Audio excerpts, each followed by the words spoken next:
Estamos retornando com o Direto de Brasília, o jornalismo levado a sério, hoje tratando de questões fundamentais como a questão dos impostos no Brasil. Mas queremos saber também sobre reforma da Previdência, que ficou pelo caminho, não sai mais este ano e é uma coisa extremamente polêmica. Doutor Floriano, o senhor pode nos explicar, existe necessidade da reforma da Previdência? Se não reformar a Previdência, o Brasil quebra?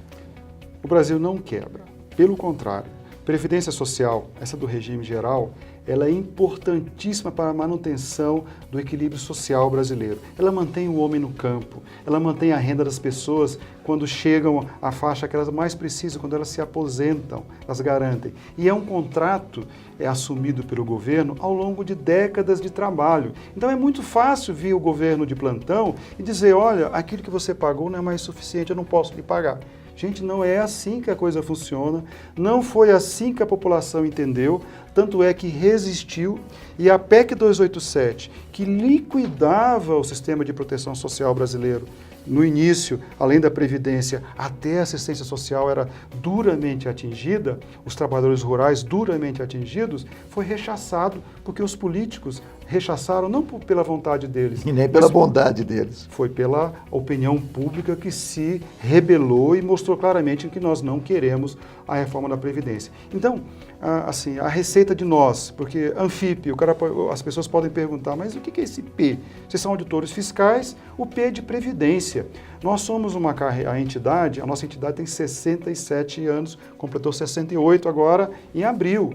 O nosso P, nós somos fiscais previdenciários, a origem, desde 2007 é uma coisa só, é o auditor fiscal da Receita Federal do Brasil. Então nós temos DNA previdenciário aqui nas veias, nós compreendemos perfeitamente a importância do sistema previdenciário, não somos irresponsáveis e tivemos uma iniciativa parlamentar muito importante, digna de nota. Houve uma CPI no Congresso Nacional, no Senado da República, CPI essa aprovada por unanimidade dos senadores da CPI. E nós tivemos como unanimidade o senador líder do governo, então, o senador Romero Jucá, aprovou a CPI. E a CPI foi muito clara. O que falta à Previdência Social, ao regime geral, é gestão. Ela precisa ser melhor gerida. Ela precisa ir atrás dos sonegadores, dos fraudadores na área da receita e na área dos benefícios, ela tem que fazer o quê? Tem que dar direito a quem tem direito e quem não tem, os fraudadores que fraudam os benefícios, que vira e mexe e isso continua acontecendo, ela tem que ser dura e não tem que deixar que eles se aproveitem dos recursos sagrados da Previdência Social. E esse argumento de que milhões sustentam a Previdência, uma Previdência cujos melhores salários, cujas melhores aposentadorias estão numa minoria dessa população. Como é que se explica isso? Essa questão ela foi muito explorada pelo governo. O governo satanizou o servidor público. Por quê? Porque o servidor público tem uma previdência apartada. Não só o servidor público civil, o militar também tem. Então, os militares têm uma previdência mais apartada ainda. Por conta de quê? Por conta da história, a primeira previdência que houve foi a dos servidores públicos, foram a dos militares, as pessoas que foram para as guerras. Então, essas foram as primeiras que se organizaram no Brasil. Então, elas têm um regime apartado do regime geral. Ela não está sob a cobertura do orçamento da Seguridade Social, ela está sob a cobertura do orçamento fiscal. Aí, o que acontece? O governo, ao longo dos anos, ele não faz mais concurso público, então não entra mais servidor público. Então hoje nós estamos praticamente com 1 para 1. Um trabalhador ativa sustentando um trabalhador aposentado. Isso não é viável do ponto de vista, se eu tivesse um sistema apenas de capitalização, não seria viável. Mas o sistema não é de capitalização, o sistema do servidor público federal é um sistema de caixa, na qual o governo assume para si a responsabilidade de financiar o sistema. Mas é bom o cidadão que está me ouvindo saber, o servidor público paga 11% sobre a totalidade, ele não tem o teto do regime geral. E a reforma da Previdência do servidor público, ela já foi feita em 2003. Desde 2013, quando houve a regulamentação, não há mais uma aposentadoria desse servidor público que seja superior ao teto do regime geral.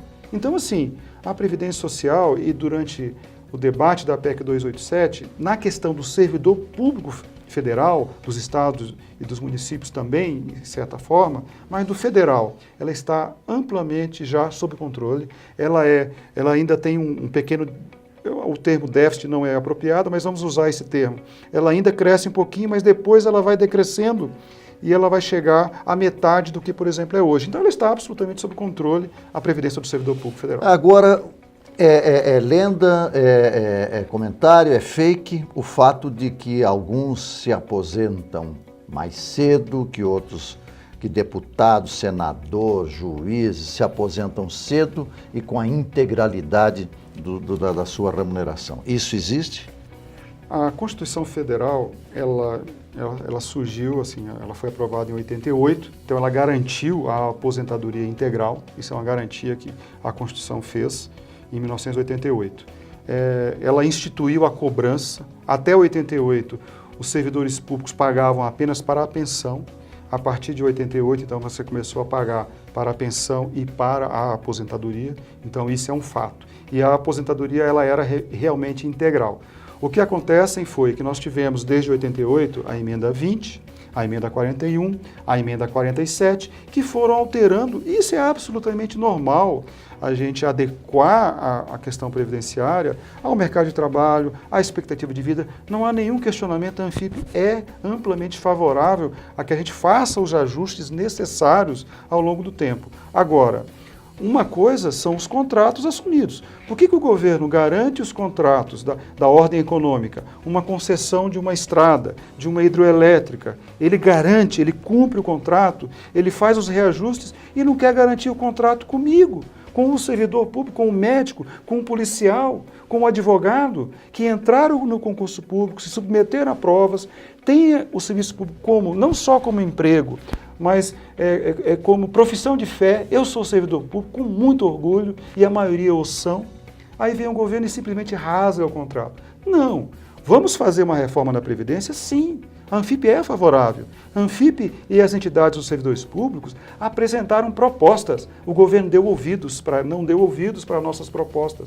Nós queremos sim, e vamos discutir nesse ano de 2018, a proposta, não temos medo nenhum, de 2019, e a nossa proposta da reforma tributária, voltando a ela, quando eu falo sobre diminuir a carga no consumo, nós vamos diminuir a carga na folha. É absolutamente desejável e necessário que a gente faça isso para alívio daqueles empresários que empregam mais. Agora, e por que então se mexe na idade e que vai atingir, por exemplo, o trabalhador rural, o operário? Como é que se resolve essa equação e tira-se essa dúvida? Pois é. Essa é uma questão, tratar os iguais desigualmente, os desiguais igualmente. Esse é uma diferença importante que a gente tem que olhar, né? Mas isso é possível ser feito, com certeza é possível ser feito do ponto de vista, não da forma como o governo encaminhou. Da forma que o governo encaminhou ele misturou tudo e faria, por exemplo, com que o homem do campo jamais se aposentasse. Isso é injusto. Ah, sem dúvida nenhuma. E isso tem na proposta da Anfip para acabar com essa injustiça? Nessa proposta tributária, nós vamos falar apenas da contribuição da folha de salários, né, e das outras contribuições sociais. Qual é a proposta? A nossa proposta, aí é o seguinte, eu vou falar em meu nome. Certo. Eu sei que vai ser difícil a gente diferenciar a posição do Floriano, do presidente da Anfip, mas vou pedir aqui um minuto Tudo bem. nesse instante e dizer... O sistema previdenciário brasileiro, é isso que você quer saber, ele carece hoje de uma reforma em que nós tenhamos, sem dúvida nenhuma, até o teto do INSS, e eu defendo o teto de 10 salários mínimos. Eu acho que, do jeito que está hoje, 6 salários é pouco, abarca grande maioria, mas a gente precisa colocar mais classe média dentro desse teto do INSS e refazer aquilo que já aconteceu até 2002 e 2003, nós estipulamos o teto em 10 salários, e ele vem caindo ao longo dos anos. Vamos estabelecer essa previdência básica, universal, obrigatória para todos os brasileiros. Isso tem que entrar na Previdência. Isso chama-se Regime Básico Unificado. Essa é a proposta do Floriano. A gente não debateu isso com os demais servidores, isso não está debatido dentro da Anfip, mas é algo que eu considero justo. Temos um sistema previdenciário de todos, porque uma coisa é muito certa, quando nós tivermos aqueles que ganham mais, aqueles que ganham menos, no mesmo sistema, a tendência natural é que a gente fortaleça esse sistema. Vocês lançaram um manifesto. O que diz esse manifesto? Pois é, aí nós voltamos para a conversa importante para esse ano de 2018, a reforma tributária solidária, uma agenda positiva, uma agenda para o Brasil. O manifesto, nós colocamos aqui 8 pontos, né, importantes, lançamos uma cartilha, tudo isso aqui está disponível no nosso site, no site do Reforma Tributária Solidária, é só entrar, procurar, curtir no Facebook. Mas, em linhas gerais, rapidamente, 8 premissas básicas para uma reforma tributária solidária. Ela tem que visar o desenvolvimento. O sistema tributário não pode ser um entrave, pelo contrário, tem que facilitar o desenvolvimento nacional. Ela tem que manter o gasto social. Eu não posso estar acontecendo como está agora, uma emenda constitucional de número 95, que engessou o gasto social durante 20 anos. Isso é um absurdo. Qualquer presidente da República que vier a ser eleito, se ele não mexer nisso, ele não vai fazer nada, ele não vai conseguir cumprir o seu programa de governo. Então a gente entende... O que significa gasto social, para as pessoas entenderem? Gasto social é educação, é saúde, é segurança, é investimento público, ou seja, tudo que a gente tem hoje que o governo coloca à disposição do bem comum, isso chama-se gasto social. E isso tudo, cidadão brasileiro, foi congelado. Foi uma emenda constitucional aprovada em 2016 e está congelado. Esse é o primeiro ano. Durante 20 anos não vai aumentar mais. Então, as pessoas... Vai nascer brasileiro, mas e aí? Não pode dar saúde porque está congelado. Então, essa emenda, ela mereceria um programa específico para tratar como sugestão de pauta e perguntar aos presidenciáveis, o senhor vai fazer o que com a emenda 90? Como é que o senhor vai governar com ela? Veja que absurdo. Essa emenda está em vigor. Vamos lá que a gente consiga ser mais eficiente, a arrecadação, que a gente consiga colocar aí mais 100 bilhões de reais. Absolutamente possível. Nenhum esforço brutal da fiscalização em buscar 100 bilhões de reais em receitas suplementares. O que acontece? Por conta dessa PEC que engessou o gasto, eu não posso aumentar o gasto. Que coisa. Bom, nós vamos ainda ter outras oportunidades, vamos trazer o Dr. Floriano aqui para tratarmos deste e de outros assuntos.